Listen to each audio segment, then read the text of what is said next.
Bienvenue dans ton Real Talk. Ici, je te donne mon opinion sur des sujets chauds de la santé. Prépare-toi à peut-être te sentir choqué, mais jamais jugé. Mon but est de te faire prendre des prises de conscience sur la perte de poids et la mise en forme, mes deux domaines d'expertise. Et je le ferai en vulgarisant dans la simplicité, l'alimentation, le sport et le mindset. Mon nom c'est Mylène Massé, je suis naturopathe, coach, entraîneur certifié depuis 2013. J'ai fondé La Fille en Forme en 2019 afin de t'aider à devenir la meilleure version de toi-même et surtout de te choisir. S'il y a quelque chose à se rappeler de moi, c'est que je suis passionnée, une crise de folle qui passera pas par quatre chemins pour te livrer mes messages de cœur. Bienvenue dans ton Real Talk du jour. Bienvenue à ce 58e Real Talk où est-ce qu'aujourd'hui je vais te parler du surentraînement. Ah, Seigneur, j'ai beaucoup de clientes qui sont des hyper performantes et on a tendance à croire que quand on atteint un plateau, il faut s'en demander plus. Ou quand on veut perdre du poids ou qu'on veut donner une petite go, il faut s'en demander plus, puis plus, puis plus. Alors que des fois, c'est complètement l'inverse qu'il faut faire et je t'explique aujourd'hui pourquoi et comment. Donc, premièrement, c'est quoi le surentraînement? Le surentraînement, ça le mentionne un peu dans son titre, c'est de l'entraînement qui est fait en excès. C'est un volume d'entraînement qui est fait en excès. C'est qu'on est complètement déséquilibré au niveau de la charge, des périodes de récupération. D'ailleurs, il y a voire quasiment aucune période de récupération. L'intensité de l'entraînement peut être dans un grade complètement élevé et dérisoire sur une longue période de temps. Comment qu'on sait qu'on est en surentraînement? Ben, c'est simple. On peut atteindre un certain plateau, puis même si on en fait plus, alors qu'on serait censé continuer à perdre du poids, ben là, on en prend. Donc, on a comme une prise de poids qu'on ne comprend pas trop parce qu'on bouge plus, on se met à moins bien dormir, on a un trouble de l'humeur, des fois on devient plus anxieux, on a un stress qu'on n'est pas capable de catégoriser. On peut avoir des douleurs au niveau du corps. Nos jambes deviennent lourdes. On fait full inflammation partout. Quand on se touche, même au niveau des bras, des jambes, on sent qu'on a mal. On se sent tout le temps stressé. Puis, ben, un moment donné, ça se met à affecter l'humeur. On se met à vraiment plus être motivé, plus être en forme. On se sent comme juste burk. Puis, souvent, quand on est dans une période de surentraînement, moi, ce que je remarque le plus chez mes clientes, c'est qu'il y a un énorme sentiment de culpabilité. Fait que, ben là, si j'en fais moins, je vais prendre du poids, puis je peux pas faire moins, puis d'abord, je vais doubler mes charges, puis d'abord, je vais m'engager un entraîneur, puis d'abord, je vais m'inscrire à un cours de groupe, puis d'abord. Fait que là, on se met dans un sentiment de culpabilité, de jamais en faire assez.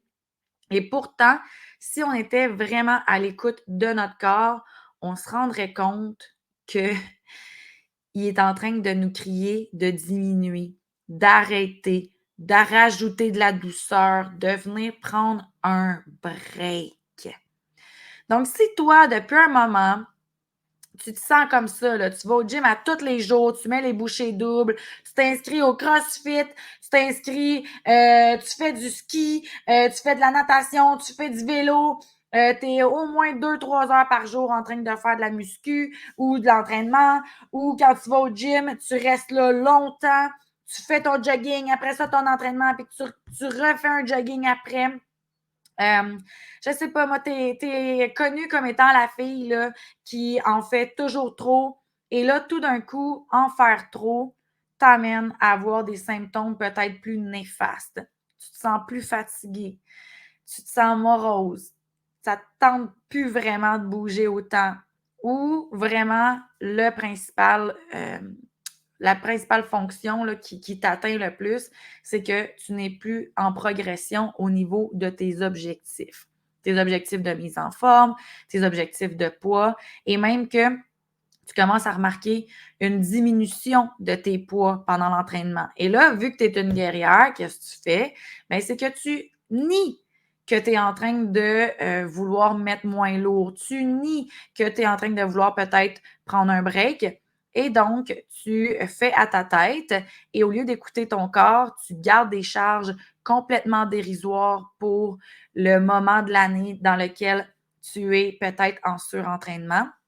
Et en plus, ben, tu n'écoutes pas du tout et donc tu te mets dans un cycle de cortisol qui va t'emmener à probablement pogner un mur un jour ou l'autre.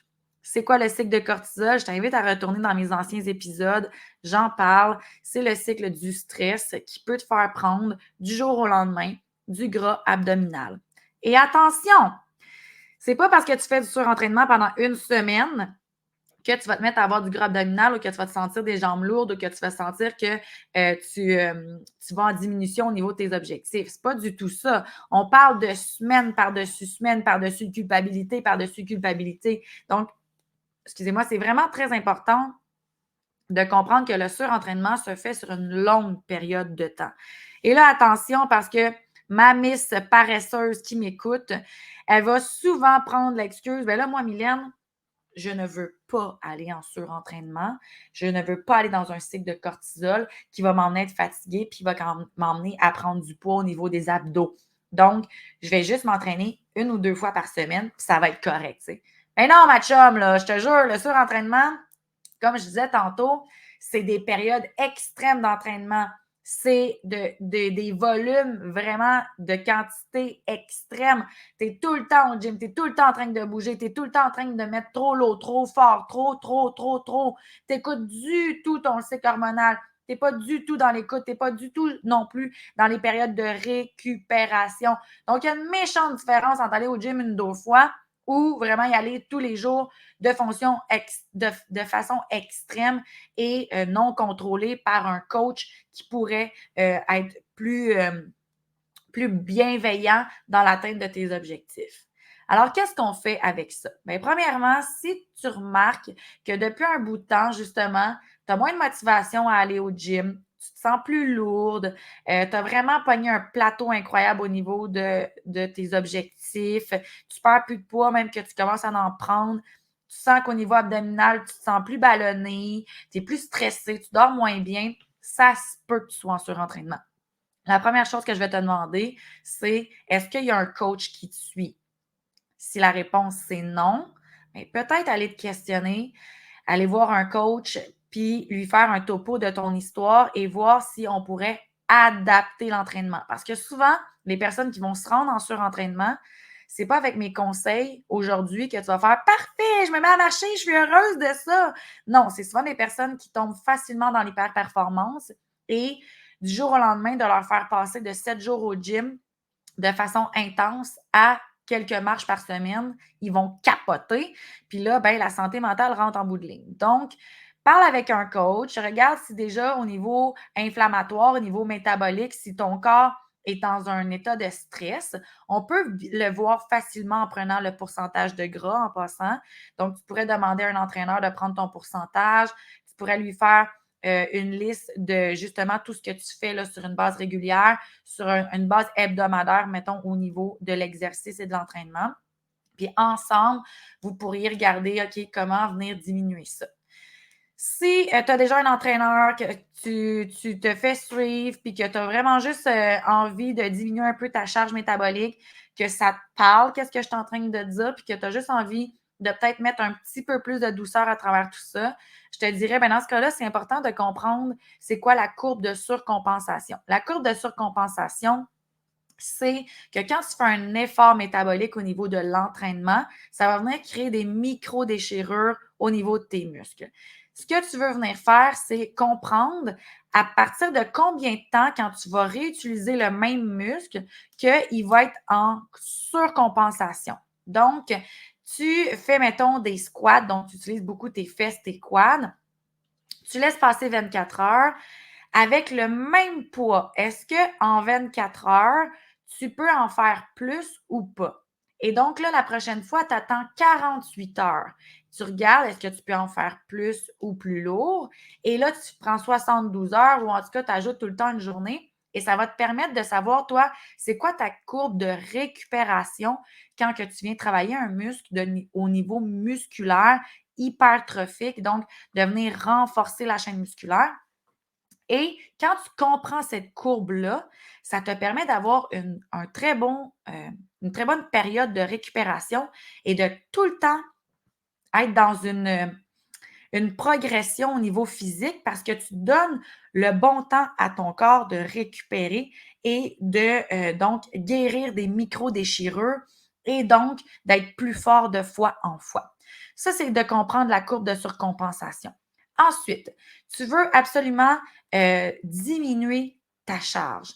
Et donc, quelle serait la meilleure option?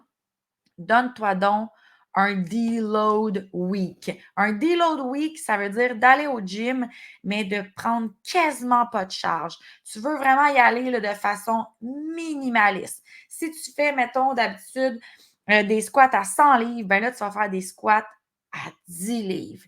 Si tu fais du bench press avec une plate, tu vas faire du bench press juste avec la barre. Donc, on veut vraiment ne pas mettre de poids, y aller pour le plaisir, y aller vraiment léger.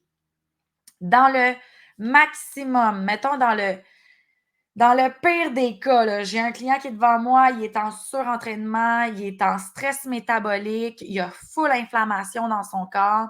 Je te dirais, dans ce cas-là, pour un bon mois, fais que de la marche. Va marcher, mon ami. Marche dehors, respire, active ton corps de manière douce. Tu pourrais aller faire du yin yoga, tu pourrais faire du tai chi, tu pourrais juste faire de l'automassage avec un gant massant. Prends des bains, va nager, mais une nage relaxative. Je ne sais pas si ça se dit comme mot, mais une nage relaxante. Donc, vraiment de rester dans l'activité physique, mais douce. Et vraiment, la marche, là, c'est le summum que tu pourrais faire. Donc, très important de noter, OK, j'en suis rendu où dans mes symptômes? Est-ce que je suis dans un cycle de surentraînement? Est-ce que je suis dans un cycle de stress métabolique? Est-ce que j'ai remarqué que mon corps était vraiment moins comme hop la vie, j'ai plus d'énergie, j'ai plein de symptômes que j'ai mentionnés que je réalise, ben dans ce cas-là, un, écouter ta courbe de surcompensation. Donc, c'est quand toi, quelle période de récupération que tu as besoin au niveau de ton corps. Deux, fais-toi un deload week, donc de vraiment mettre léger pendant au moins une semaine. Trois, peut-être que si tu es dans l'extrême de tout ça, pendant un beau mois, viens donc juste aller prendre des marches. Je te jure que tu ne perdras pas tes objectifs de vue. Au contraire, ton corps va te remercier, tu vas désenfler. Moi, personnellement, c'est comme ça que j'ai atteint mes objectifs. Je faisais du CrossFit 6 à 7 fois par semaine, en plus de faire du vélo, du spinning, en plus d'aller au gym, en plus de faire de la course, en plus, je m'en mettais toujours de plus en plus sur les épaules. Et c'est quand j'ai arrêté tout ça, j'ai commencé à marcher, j'ai commencé à être vraiment dans l'écoute de mon corps, faire des petits entraînements, mais des petits entraînements de 30-40 minutes, jamais rien de trop lourd, jamais rien dans l'extrême, jamais de timer pour me mettre un time cap ou peu importe. Mais c'est comme ça que me suis réapproprié mon corps, je me suis réapproprié mes abdos. J'ai jamais été autant en forme, autant svelte de toute ma vie. Puis bien entendu, mon énergie aussi s'est beaucoup améliorée. Donc, ma belle amie, si tu sens que tu es en surentraînement et que tu aurais besoin de parler avec une coach, tu aurais besoin de peut-être lui poser quelques questions, faire un topo de est-ce que c'est ça présentement que tu es en train de vivre? Ben, tu peux certainement venir m'écrire sur mes réseaux sociaux, sur Facebook, La Fille en forme, sur Instagram, La Fille en forme. Tu peux aussi m'écrire via ma chaîne YouTube si tu es en train de m'écouter là, justement via cette chaîne-là. Je t'invite à ne pas rester dans ce cycle-là d'auto-sabotage qui nous emmène à toujours nous emmener en faire plus, puis plus, puis plus, mais peut-être commencer justement à t'accorder de la douceur. Et bien entendu, si tu te fais suivre avec un coach, je pense que c'est important que ce coach-là sache quand est-ce te donner un temps de break, sache c'est quoi, toi, ta période de récupération opportun pour justement atteindre tes objectifs et ne jamais être dans un cycle de cortisol ou inflammatoire qui peut juste emmener vraiment tôt ou tard dans un mur. Si mon podcast t'a parlé, si tu sens que ça peut aider des personnes dans ton entourage, s'il te plaît, partage-le dans ta story, partage-le en post, viens me donner tes commentaires sur comment tu as trouvé ça, cette information-là. Puis au plaisir de se reparler dans 2 semaines. Bye bye!